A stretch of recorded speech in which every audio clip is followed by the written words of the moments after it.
નમસ્કાર દર્શક મિત્રો, હું છું બાબા સૈયદ. વિજાપુરની ખબરમાં આપનું સ્વાગત છે. વિજાપુર તાલુકાના ફુદેરા ગામમાં માનવતા મહેકી નરસિંહભાઈની બીમારીમાં આખા ગામનો પ્રેમ અને સાથ.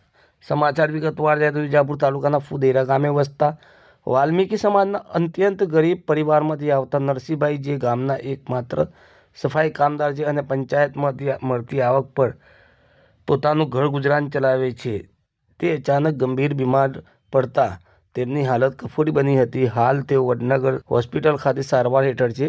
જ્યારે ગ્રામજનોને આ સમાચાર મળ્યા કે નરસિંહભાઈ અચાનક બીમાર પડીને એક જગ્યાએ પડી ગયા છે, ત્યારે ગામના સમાજસેવક મનીષભાઈ પટેલે તુરંત ઘટના સ્થળે પહોંચીને તેમને 108 મારફતે હોસ્પિટલમાં દાખલ કરાવ્યા હતા. ત્યારબાદ ગામના લોકભાઈ પટેલ, રાજેશભાઈ પટેલ, જગદીશભાઈ પટેલ અને હિતેશભાઈ પટેલે તેમના સ્વાસ્થ્યની ખબર કાઢવા હોસ્પિટલ પહોંચ્યા હતા અને જરૂરી ખોરાક, ખર્ચ તેમજ કપડાની વ્યવસ્થા કરી હતી. ગ્રામજનોએ વોટ્સઅપ ગ્રુપમાં મદદ માટે મેસેજ કરતા જ માત્ર અડધા કલાકમાં 20,000થી વધુ રકમ ભેગી કરીને નરસિંહભાઈની સારવાર માટે મોકલી આપી હતી. વાલ્મીકી સમાજના નરસિંહભાઈને કોઈ પણ સંકટમાં સમગ્ર ફુદેરા ગામના લોકો હંમેશા ખડે પગે તેમની પડખે ઊભા રહેશે, તેમ ગામના યુવા તરુણભાઈ પટેલે જણાવ્યું હતું. ફુદેરા ગામના વાલ્મીકી સમાજમાં નરસિંહભાઈ માટે આખું ગામ એક પરિવાર સમાન છે અને તમામ નાગરિકો એકજૂટ થઈને પૂર્ણ સહકાર આપી રહ્યા છે.